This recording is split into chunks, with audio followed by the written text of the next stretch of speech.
everybody, welcome back to another episode of the Jodo Cast, your home for Star Wars gaming. I'm Joe, and coming at you this time, in addition to me, if you needed anybody else, is Leo. Hey. And Kurt. Hey. And we pulled him back out of the closet. It is Evan. Hey! Not like... You know what I meant. Yes. They put the old man away most of the time, so I stopped grousing about kids on my non-existent metaphorical lawn. I thought Leo was the grumpy old man. He's grumpier, I'm older. Yeah. Okay. We're the by ones your that they powers based the movie on. combined. Okay, everybody. Before we get started, just wanted to remind everybody, as I'm sure if you didn't know this, you'll be sprinting off to go sign up now. We've got a Patreon where you can show your support for us and everything we do. Occasionally, there are Patreon exclusive content. For example, recently, Leo and I had an unlimited game, which was a best of one, but actually it was the best out of 3, and you could see the other games on Patreon only. So sometimes you get some kind of extended versions, random stuff, get some perks, exclusive Discord channel. That goes for YouTube membership too. It's basically the same deal. You get the same stuff. There's no content that's exclusive to Patreon or YouTube membership. So do that. Platform agnostic. Yes. Although technically, if you're a YouTube member, you get exclusive emojis to use in our live stream chats. Whoa. Patreon members don't get that. Whoa. I think that's it. All right, Kurt, what you been playing? I have been playing a little bit of Star Wars Unlimited. We had a store showdown a couple weeks ago or so, and that was pretty fun. I played an Asajj Ventress deck that was fun. You know, it didn't really match up to the super meta stuff, which I didn't expect it to, but against the less meta stuff, it was a lot of fun, like a lot of close matches and a lot of like, okay, what am I going to do to get out of this? So it was a lot of fun to play. Evan, what you been playing?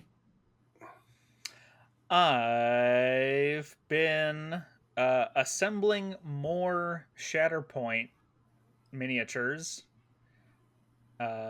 because, and y'all were stalling a little bit. I was like, oh boy, we're gonna start this off right with some freezing. Yeah, because we've got a big event coming up in a month plus, and I want to be ready to play a whole bunch of Shatterpoint. My birthday. Yay! Everyone's coming to my place for Shatterpoint. Yeah. Sweet, let's do it. The Joe Invitational. Yeah. Yeah. Where that means I have to send invites and stuff. I've been doing cowboy board games on my birthday, but yeah. Ugh, invites are so expensive. Isn't that where you host the Loop and Chewy International? In my basement, yeah. It's very underground. Yeah. Very cutthroat. Leo, what you been playing? Mostly just Unlimited as far as Star Wars games go. I was at the same showdown as Kurt. We both made it into the top 4, so that was cool. Hey. We both lost to the same people. Yeah. Yeah, the other ones in the top 4 were a Django Tarkin Town and it was a Quinlan deck, wasn't it? Yeah, Quinlan Tarkin Town. Yeah. Both were pretty good decks. And yeah, it was fun though. I got 2 completely useless gore cards though, so that's very exciting. Yeah, that's it. Good boy. Yeah. Gore. I've Does been he talk on the show? Does he like talk like a No, Pokemon? Like he only that's says his name? Grievous. yeah. Maybe that's Oh, why okay, that's why he okay. calls him that way. Grievous sticks him on the clones and they kill it, and then Yeah. he does that thing where he's like sad and surprised that people killed the monster that was trying to eat them. Gore. I've been playing some Unlimited, and I booted up Jedi Power Battles, but I didn't start playing it. But like as far as my Xbox is concerned, I probably have like 30 seconds of playtime, but I haven't actually played it yet. I'm planning on doing a live stream of that sometime soon. And Nice. I purchased a new memory card for my PS1 because I couldn't find where my old one was, so I can play Jedi Power Battles on that. oh, so you're playing the not Aspire version. You're playing the original, whatever publisher. Only real gamers. You won't be able to get the lore accurate blue Plo Koon lightsaber. Oh no! The new skins or whatever. You won't. I mean, you won't be able to play in 60 FPS in like a normal person aspect ratio. Do you have an old TV for your PS1? Yeah. Okay. I've got a 27-inch CRT sitting down in my basement. I've got like my PlayStation 1 and 2, my original Xbox, my N64, my GameCube, an NES, a Genesis, and I think and the ColecoVision all hooked up to it. We need to have a Terrace Kasai tournament one of these days. In his An basement. all-nighter. Yeah. Pizza, Mountain Dew, Terrace Kasai, Leo's basement. Oh, that sounds so good. No, it doesn't. That sounds We're going to awful. stay up until 11 o'clock. Woo-hoo-hoo. I also am hopefully, I'm planning, I'm trying to schedule it in. We're going to try out Mandalorian Adventures this week. So next time, if I don't say that's what I've been playing, then I failed myself and more importantly, our audience. The internet never forgets.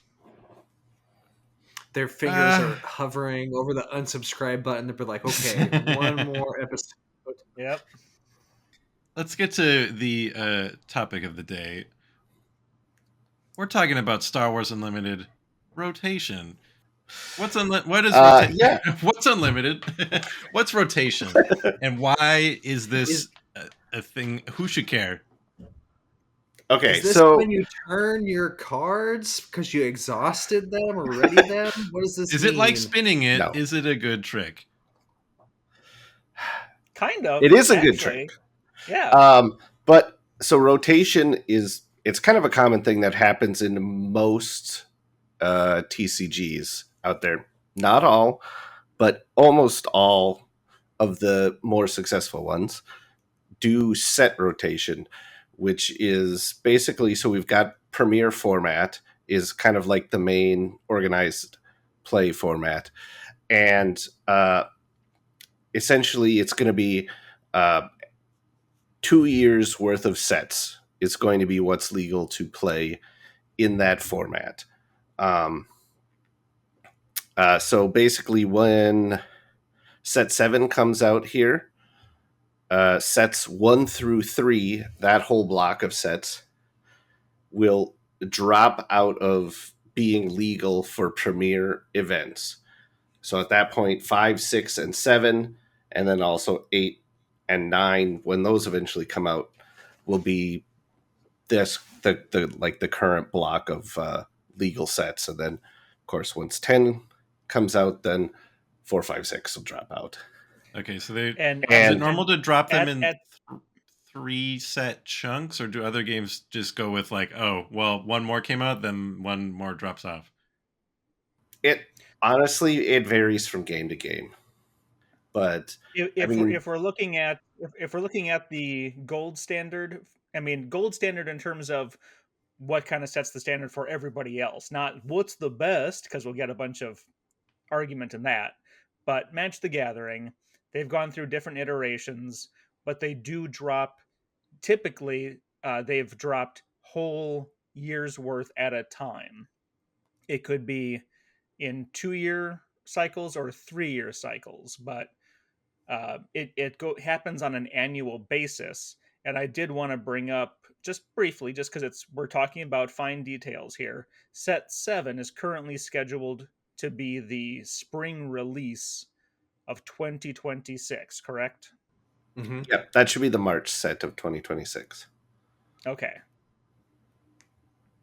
So So basically then- a year from now. So every we'll every keep year building they'll up. dump 3 because every year we're going to Yeah. be getting 3, and then Yeah, so essentially every March, 3 sets will drop out of legality, and then over the year, we'll build back up to 6 full legal sets, and then drop back down to essentially to 4 because the new set will come out at that time So too. Yeah, So you the- go 4, correct. 5, 6, 4, 5, the 6. full like list of available sets is going to be like, it's never going to be like, okay, every time we change we've got 6 sets. It's going to go, we got 4 sets, we got 5 sets, we got 6 sets, now we're back to 4, now we got 5 again, now we got 6, which is interesting. That like the total size of the card pool will be in flux basically every 3 months. It'll be a little different. Mm-hmm. Yes, correct. I was assuming that it would just sort of be like a fixed, okay, there's the 6 most recent ones are always the ones that are in play. Yeah, I think dropping a whole year's chunk off at once kind of causes more of a meta shift. And so it kind of helps keep the game fresher than just dropping off one set at a time. That makes sense. Do you I was going to ask, I assume that they planned this from the get-go because the first 3 sets are the ones without the rotation symbol on it. Well, I would say they maybe didn't necessarily plan how they were going to demark rotation on the cards from the get-go, which is why we don't have any symbols on the first set. But they've definitely planned for rotation existing since before the game came out. In one of I know in very early interviews, even in the one Evan did at I think that was at Gen Con right after it was announced, wasn't it? Oh, yes. Yeah, like in that interview they mentioned rotation. I believe we asked something about reprints of characters or additional versions of characters, and they said something like, as sets rotate, we always want to make sure we have some version of the different main characters. The really main guys, okay. Luke and Rey and, so we'll see Anakin, things like that. I mean, I'm sure we just saw a new Luke, so we'll probably see a new Vader this set too, but that makes sense. Mm-hmm. I have a pedantic question. Okay. Do sets ever like come back? If So Spark of Rebellion ever, because the word rotation implies to me a cycle, which it'll come back up. I mean, no. Generally, again, it changes. Different games do it a little bit differently. From what they've said, they're not ever planning on reprinting an entire set. Now, that's not to say that they won't reprint cards from old sets. Like when Spark rotates out. Actually, like when this whole first block rotates out. They will almost certainly reprint some staples like resupply, and a few things like that will definitely be getting reprinted so that they stay in rotation. That's a good point, because some of those bread and butter cards are hard to even imagine not being in like the baseline of the game. Like, what would you do without resupply or vanquish or Circulator Technician or something? Some will be happy maybe to never see again, but there are a lot of Garage, like get out of here. The game, right? Yeah. Now, one thing that is important to note is, like I said, this does only affect Premier format. So only events at conventions and game stores and things like that that are in the Premier format. This will have nothing to do with any kind of limited format, sealed or draft. A store's going to be able to do sealed or draft with whatever they want. They don't just Obviously, throw their old cards away and say, but it's going to be, but you're going to have a hard time doing sealed or draft without a print sets, anyways. But also Twin Suns. So there's going to be also a new format going along with Premier called Eternal. That's going to be all sets are legal in it. No sets ever rotate out. I think that it'll still follow some of the rules, like Boba Fett will probably still be banned in that set or suspended unless they ever decide to change that. Mm-hmm. And then Twin Suns is also considered an eternal format. So every set will be legal in any Twin Suns events or anything like that. And, but yeah, again, this is also only in-store stuff. If you're playing at home with friends, who cares? Play whatever you want with whatever cards you want. So one of the reasons, at least for me, Leo may have some other thoughts on this, but one of the reasons I think this is worth talking about is because, for one thing, just it being a Star Wars property brings a lot of new people into this type of game.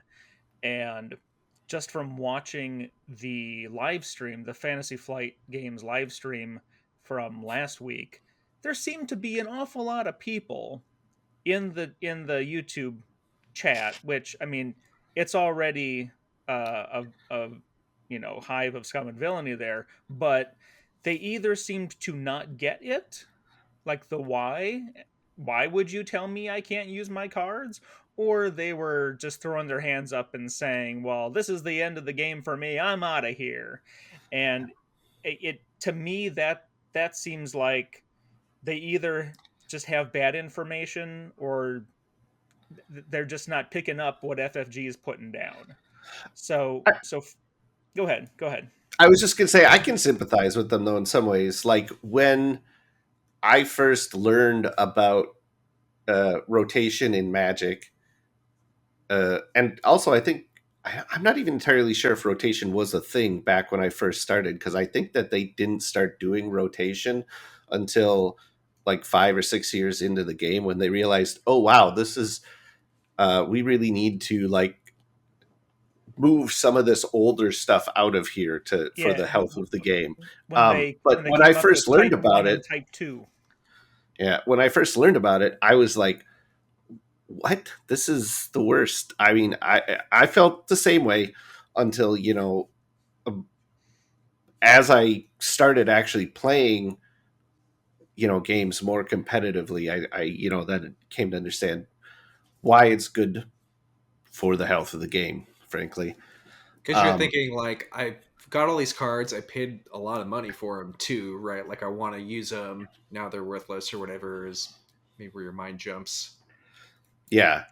And I think, and I'm sure the best format. Yeah, exactly. There's that's the important thing these people need to remember, is there's still formats that these games are going to be perfectly legal in. And if you go look at over at Magic, some of the eternal formats over there, such as Commander, are far, far, far more popular than Standard, which is the format that has set rotation. So I wouldn't worry about not being able to find games and events with Eternal when set rotation comes around. And the thing with cards being viewed as worthless, Kurt, as you just said, this actually made me think of something Joe mentioned in Discord, where we're talking about we should talk about rotation, and Joe said, well, I'm a collector, I don't really care. And that's a great point, is that from a collector's perspective, these cards kind of appreciate once they're out of regular print cycle. both in sentimentality, like, hey, I got these when they came out. The original, see, it doesn't have a rotation symbol on it. Uh-huh. And then in terms of their street value as well, that's also going to go up for those that care about that side of it. Yeah, Is yeah, that especially if the Twin Suns or Eternal scenes grow, that people are going to be looking for some of those power cards from the old sets. Got it. So it's likely to increase like the black market value of old cards rather than like, because I could think that, oh well, most people can't, this isn't gonna like win them a store showdown to help them have this card, so it's gonna be worth less to a lot of people. There's some less demand, I'm sure, and there's also less supply, like you said, if they're not like still printing them. Yeah, but it's kind of a couple things. It's like sort of like the ones that are really going to appreciate are kind of like your very top end cards are going to appreciate the most.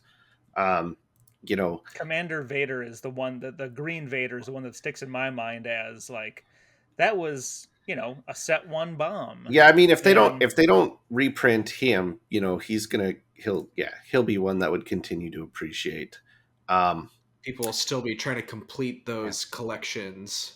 Yeah, like Leo's still trying to complete his Star Wars CCG. Yeah, but I mean, and then some other benefits to this is like you said, it's once you get over a certain amount of cards, it just becomes almost impossible to make sure everything's balanced and you don't end up with broken combos and things like that, which is I think another reason why which is like another reason why well, yeah, so there you go, they'll drop off a whole block of cards at once instead of just one set at a time, because it's like, okay, once I'm working on set 7, 8, and 9, as far as like play testing and things like that, I can focus on play testing with just like the previous block and the sets in that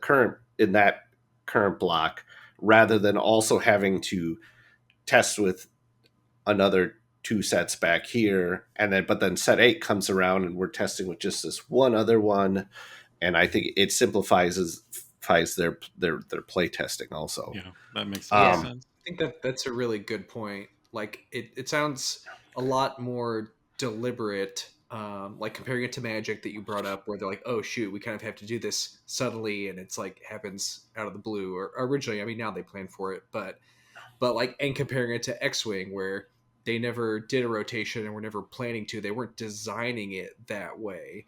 We're here. If you're designing it that way from the start, you really can say, okay, here's the here's the balance that we can. Yeah, you can make a card and understand. I only have to worry about this card competitively for like a year and a half or whatever. Yeah. And I think it works better than say some other games like the Star Wars collectible card game. Never had rotation. And so instead, so what rules. Okay, yes, there's a lot of rules, yes, but one of the things they ended up doing is when there was a problem card, they didn't do rotation, they didn't believe in like bans and errata really. I mean, they errated a couple things just when it was all like, oh, we fucked up and forgot to print like Large Moisture Farm. Like the original printings just said that Luke and Beru deployed cheaper there. And then they were like, whoops, we forgot Owen. And then they fixed that in cheaper printings. Bastards. But so like if there was a card that was like format warping, too powerful, things like that, instead they would print what were kind of known as like silver bullet cards that basically said, fuck that card. I think that was the name of one of the cards in the set. Yeah, it would basically be like completely destroys blank card is essentially what they would do. And it worked, but it didn't work great, because then you just had a new thing that would warp the format. going like that. And then you also, with not having rotation, it's really hard to design cards without ended up having a lot of power creep in your cards. Mm-hmm. I mean, to be honest, if the new set is not as powerful or more powerful than previous sets, you know, people aren't going to buy it, right? If they're like, there's no cards in this set I need to play, there's going to be a lot smaller group of people that are going to drop money on it. So if you don't have rotation, you just have nowhere to go but just keep going up, up, up, up, up, up, up, up. Rotating out older cards, like once Vader rotates out, then you don't have, if you want people to be like, I need a new green villain staple, if Vader was still there, you would have to print something more powerful than Vader. Vader being gone lets you instead print something of a comparable power level and have it still be appealing to people. I think we've seen that even like in the sets we already have. I've seen people complain like, the Jedi Legendary in set 3 don't really compare to Luke or whatever. So they're like, well, I'm just always going to use those set 1 cards, but we're going to reach a point where it's like, okay, those are going to be gone and you're going to use whatever the new stuff is. Yeah, even when we were playing at the event in Fargo, all of us, I know y'all two just had an event for yourselves, but the decks that I was playing against, there was so much set 1 in there. I couldn't believe how much set 1 I was still seeing. And in the back of my head, I'm like, I can't wait for those to be gone. Yeah, I mean, and that's really how it is right now, is like any competitive decks are basically the core set 1 decks with tweaks of like a 1 or 2 set 2 or 3 cards here and there, which hopefully that's a thing they'll be correcting a little bit more. But yeah, definitely, rotation will help correct some of those errors by making them just go away. Do rotation by card number, and it updates every day. Incremental. Oh boy. Oh, by a lottery system too. It's like random numbers. They spin it, they pull it out. Here's the new number that's gone. They switch. Okay, only multiples of 5 for the next 3 months. Oh, jeez. But yeah, Evan was saying, you're kind of seeing a lot of the same stuff in competitive events. Rotation helps keep the competitive scene from feeling stale also, because the meta is basically always being forced to change.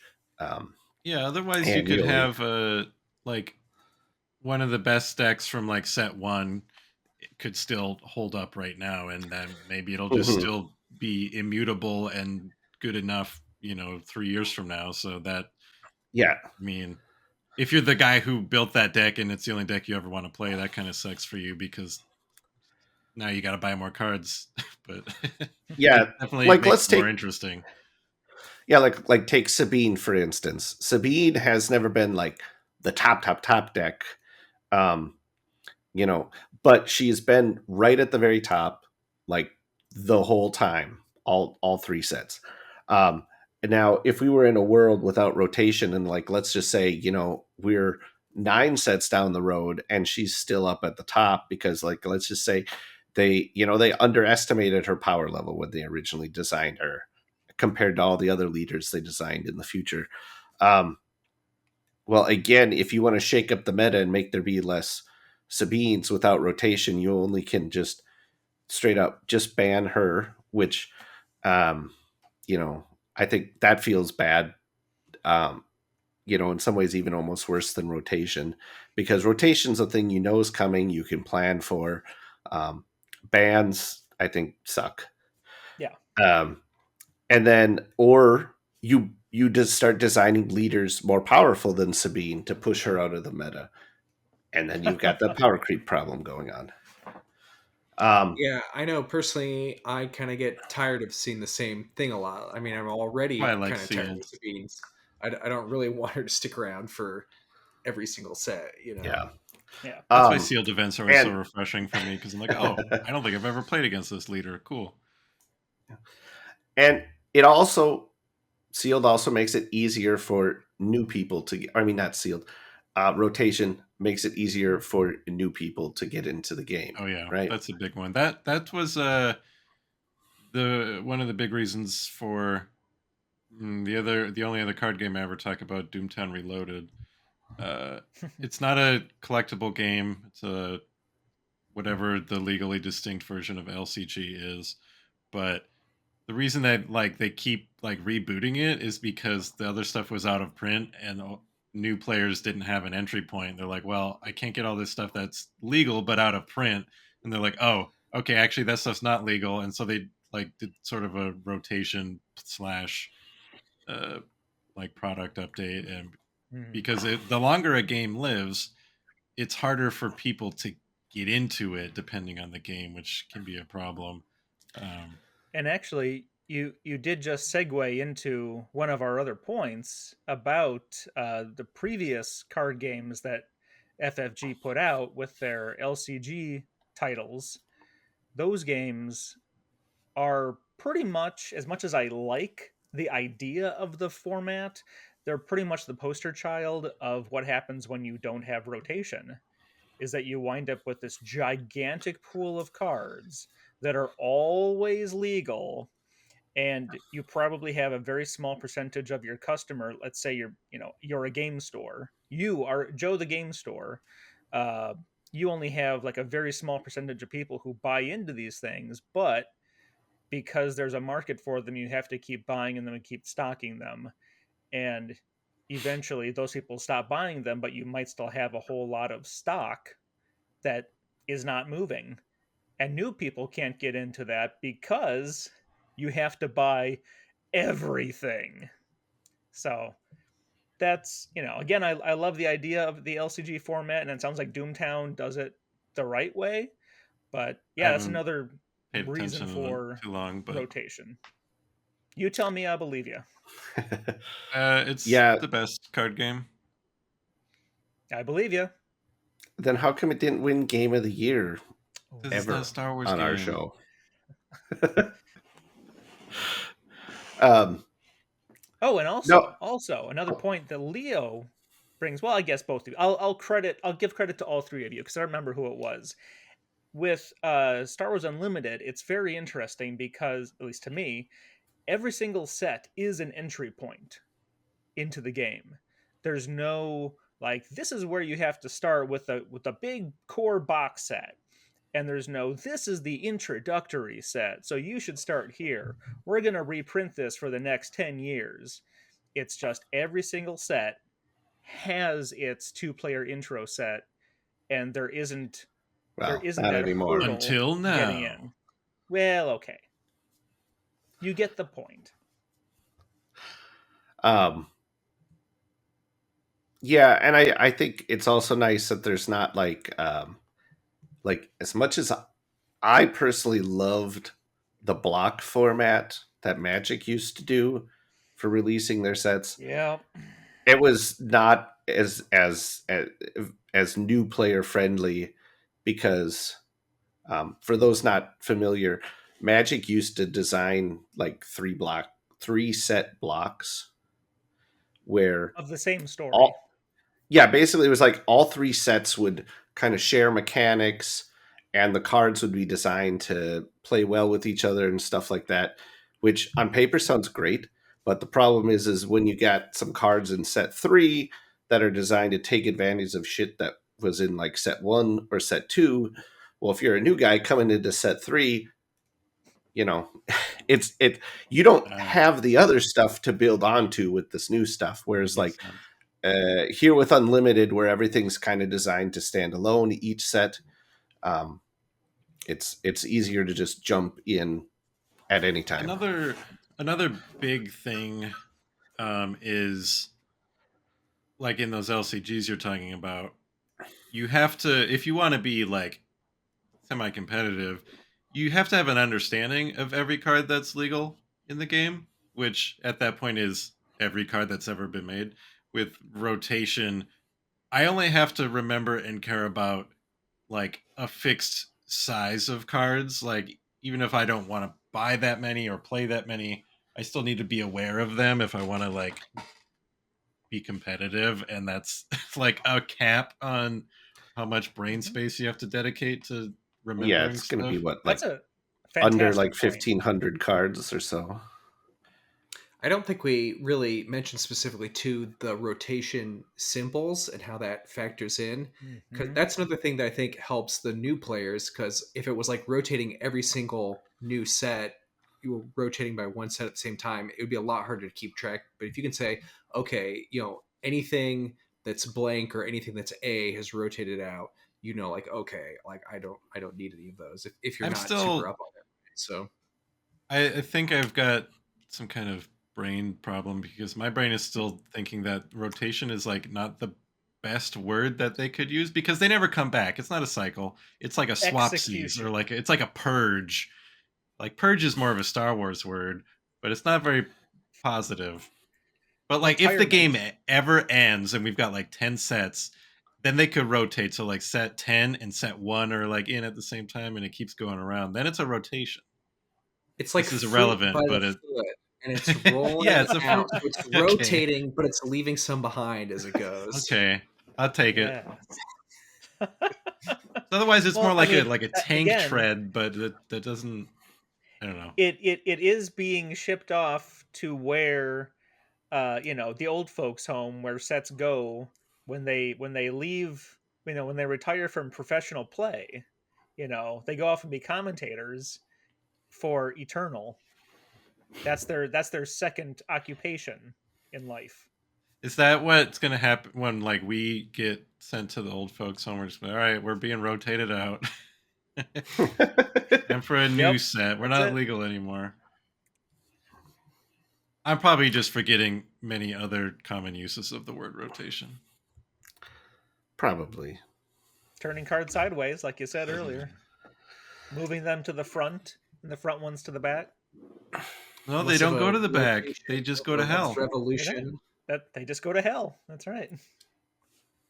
It's like a That's what revolution. We're like doing a new government every year, sort of kind of a revolting. Now, I um, did want to play a little bit of not even devil's advocate, just sort of presenting the complaints that people have about this, just sort of Everonian's supporter. Can't think of a Star Warsy version of Devil's Advocate. Palpatine's opera buddy. I don't know. So Coming and this fall on of Disney of course, Plus. sounds great to me. I'd watch that 10 out of 10. Again, these are not questions that are like that we are seriously entertaining. These are questions of Oh, people I'll that would entertain just him. be looking for something to complain about, right? So these are basically Reddit questions. Like, so you expect me, consumer, to buy a bunch of new cards, and you just told me that the cards I already bought last year for hundreds of dollars, I can't use them anymore. Is that what you're telling me? no. Like we said, I mean, yeah. unlimited twins, or eternal twin sons. You still can play cards there. You can still play uh, basically any non-premier thing. Like if your store happens to just hold open play, so long as the people you're playing against aren't planning on playing premier or something like that, bring whatever you want. Um, it's really only for actual like advertised premiere events, and generally that's going to be like your your showdowns, PQs, um, Yeah, and I'd then be so. like events at cons and stuff, and then yeah, and then anything beyond that is like that's if you want to play at the store with people at the store, it's like talk to your store if you want to have nights that are like eternal instead of premiere or something like that scheduled. Talk to them. I will But say, I go ahead. think, I think there's going to be a very small number of people who through kind of bad luck, time it badly. Maybe they start to get into the game right before the rotation, and they're unknowingly buying stuff that's about to rotate out. Hopefully, your store employees are like knowledgeable about it, and they're like, "Oh, do you know that that's about to rotate out?" And they could help you. But I do think there'll be a non-zero number of people, not many, but I mean, non-zero that buy stuff and then it's like immediately rotated out. They're like, "Oh, dang, I'm I thinking did of this drop a lot." possibility, and that would mean buying like Twilight set 1 through 3 stuff in spring of 26, which at that there's point not going to be a lot of product not- out there yeah, there's not going at to be a that lot on the point left. shelf. Yeah. So And It's that's definitely not gonna going be to be someone like that the thanks to first thing them. you pick up. Right.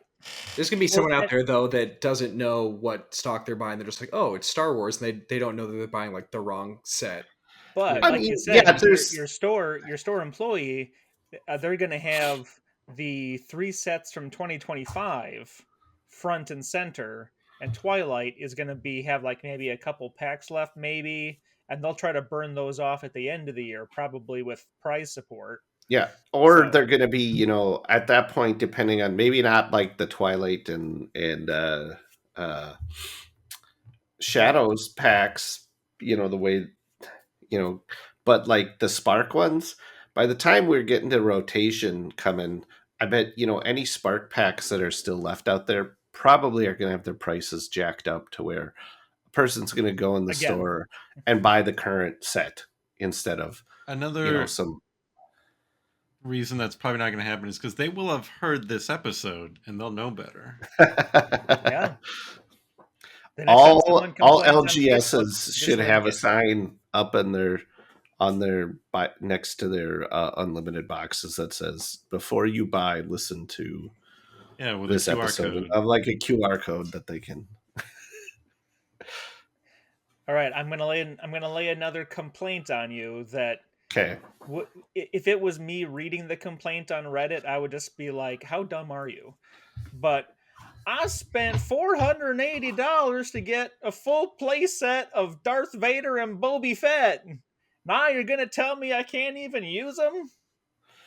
again. Stop talking no. about your Star Wars cards. There's a gator in here again. Get that gator. You got bigger problems. I named him Boba Fett. Could have used that I feel $400 on gator repellent. I feel like our northern bias is showing right now, where Evan is just like this is the person the uninformed person, and I'm gonna give them a southern accent. I feel like Hey, we're gonna be I canceled. currently I live in Indiana, and Indiana wishes it was in the South. So you it's know the what? south of the north. Yeah, exactly. Yeah, we are now we're gonna be canceled down south. So I'm sure like, Elon already has us on his radar. Don't worry. yeah, no, Canceled down I mean, south I coming don't this know. I fall. think a lot of these complaints really boil down to the same thing. It's just like it's only one format out of 3 officially supported formats that you can't play the cards in. There's still 2 more. To be wide open to fair, you. it is like the format. It's not called Premiere for nothing. I mean, you're not wrong, but if there was going to be Yeah, a format exactly. you'd get salty about having restrictions on, it would be the one that you should want to play. I mean, yeah, you're not going to be able to go to a planetary qualifier or something and play with those old cards. That's just the nature of the competitive play. I mean, right? It's the game is better there's because not, of that. Yeah, and I guess if that really rubs a person the wrong way, I get it, and then either you don't play or just don't go to the planetary qualifiers. There's still different avenues for you to play the game other than competitive premier events. I can definitely picture like the very specific type of guy who spent a whole bunch of money on singles of legendaries in like set 1, and B needs to win these hyper competitive events and now like can't because his cards are out of rotation. I gotta say, We've all met that guy. Most of that type of guy probably already has done the same kind of thing in other card games and knows and understands rotation, though. He's got to get mad every time, though. Another one. Yeah, one day exactly. I'll find the right game. And to be honest, though, I mean, sometimes not to I don't know, downplay people, a financial loss someone might feel is happening to them because of a rotation or a card banning or something like that. But also, it's like you shouldn't treat like a TCG as some kind of big financial investment. Also, I don't think. Unless you're a rich YouTuber, then we don't have to worry about getting into what mana crypt situations. Oh. Yeah, Kurt, you know about that, right? Yeah, you guys, you guys are all aware of the mana crypt situation, right? That was when a man went into a crypt. Tell him, Steve Dave. Yeah, okay, so there was two cards. It was a mana crypt and Jewel Lotus. Jewel Lotus and Nadu, but Nadu was new, and everyone knew he was going to get banned. Nah, dude. Yeah. But basically, it was so these were two highly valuable cards, and is that what happened recently? Yeah, and few then months ago. Yeah, not that long ago, or basically, people felt that Wizards did stuff to cause the price to inflate, and then they banned the cards, leaving some people who they printed these chase versions of the cards right before banning them. And there was people who spent lots of money on them, and then Wizards banned them very shortly after that, and there was a lot of people who were out a lot of money. That's pretty wild. I do think I actually heard about that. Commander from the Eternal format. And I might not be explaining the situation exactly right, because there were death threats. There were literal death threats. Of course, the people who were basically in charge of who were kind of they kind of run the Commander format, got death threats from people, which is ridiculous. And it sounds like I don't even think they weren't even responsible, or they were they said they had warned Wizards a long time ago that these bans were going to be coming eventually, and Wizards just kind of ignored them and did the reprints and stuff anyways. And I don't know. It's a whole thing. Yeah, I mean, you can go find out more information on Magic subreddits if you want. We're not going to get too far into it. I'm always going to be skeptical of these claims that the company making the game is caring more about the secondary market prices than making a game. That they're watching the price and trying to put their thumb on the scale or something. But the biggest thing here is like we said earlier, knowing that the rotation is happening at the start of the year every year. It's not like this where it's a surprise ban type thing. You're looking ahead and going, if you don't want to drop a bunch of money on legendaries that will be rotated out in 2 years or whatever, you already have that warning, right? So I don't think for most companies secondary market is by any means a primary concern, but it's a thing they definitely pay attention to and have to be aware of. Because at the end of the day, secondary market can make or break a game. Okay. And it can be and it's definitely an indicator of the health of the game. If there's no demand for the cards, and there's no secondary market, and there's no expensive chase cards, there's going to be a lot of people who they're not going to pay the prices to buy these random packs of cards if they're not going to get some kind of value out of it, just like anything. I just think be aware of the market is a little different from running a pump and dump scheme or whatever. Hey guys, Wizards. Okay, everybody at Magic, get ready to sell all of your fancy cards. I'm gonna give everybody one of them. We all printed them. Here you go. All right, sell them all, and then we're gonna ban it. It's all insider card trading. That could be I feel like you could make a card game out of that. Just call it insider trading, but it's a card game about like trading your cards. Yeah. Star Wars Insider Trading wasn't Star Wars Insider. Star Wars Insider. Star Wars Insider is Yeah. still a Yeah, magazine. there you go. I used to be subscribed to that. Yeah, because that was what was it once. It's like the actual like official like Lucasfilm magazine, right? Yeah, it's still going. I always preferred Star Wars Galaxy myself. The one that I think that was Topps published that one. I really want to get my hands on some old issues of Star Wars Gamer. Because that was a the thing. Paizo online store still has some. Because I think they printed it, because they were printing Dungeon and Dragon, 2 separate magazines at the time as well. So there you go. Actually, I fancy us. I've always fancied us as the modern day version of Star Wars Gamer. Yeah, that's why I need some. Yeah, exactly. Anyways, that was the end of my, ranting r/Star Wars Unlimited guy. That was the end of you slandering the southern half of our nation. You know what? If they didn't name their military bases after traitors and slavers, maybe I'd cut them some slack. 5-year-old kid in Georgia shrugging. I guess he's got a point. Fuck me. I didn't vote for that.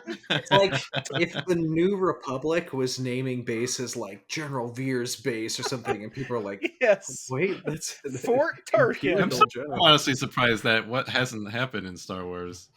The writers are smart enough to do dumb stuff like that.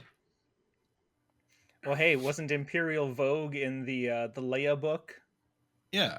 Like, yeah, I like it for their artistry, and their uniforms are really nice. Yeah, the one guy was like a collector, like, oh, I just really like these old Imperial artifacts. Yeah. But then he was vindicated because he turned out to be a good guy. Uniforms so, designed by very famous galactic fashion icon Hugo Haas. Hugo Hoth. That's really good. I'm gonna. Ooh, both good, both great. I'm stealing those for the next RPG. Or Quinlan Voss? No wait, Oh, Hugo it's Bossnass. yeah. Hugo Bossnass. I think our podcast might be over at this point. We might be late. All right, let us know in the comments. Get us out of here, Joe.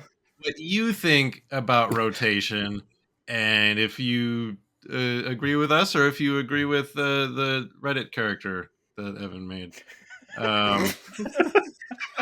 Was the accent not clearly enough? There's a lot of factors and feelings about rotation, but it's coming. And so yeah, let us know what you think. You can leave a comment on YouTube if you're listening to this on YouTube. If you're listening to this on our podcast feed, you could go watch it on YouTube and leave a comment there, or you could come onto our Discord. You can find a link to our Discord on our website, jodocast.com, and show up there, and we talk about all sorts of stuff. A lot of Unlimited talk, because there's always something to talk about with Unlimited. The conversation is unlimited.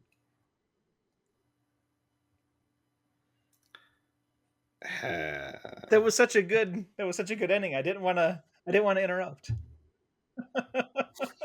Oh shit! I hit there's an infinite loop button on the soundboard. Oh god! I was like, man, I thought you were doing that on purpose. No, I was like, oh, this is a really long MP3, but there's like a little infinite button on it.